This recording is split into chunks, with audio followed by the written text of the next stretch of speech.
أعوذ بالله من الشيطان الرجيم. بسم الله الرحمن الرحيم.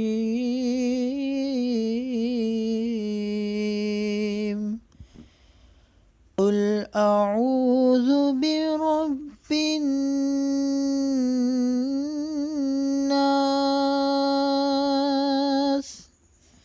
ملك الناس،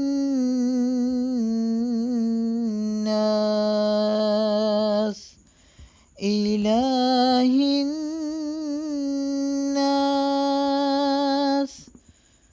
من شر الوسواس الخناس،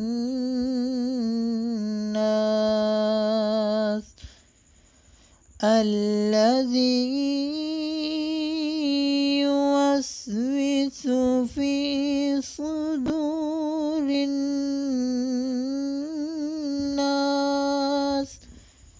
من الجنة والناس. صدق الله العظيم.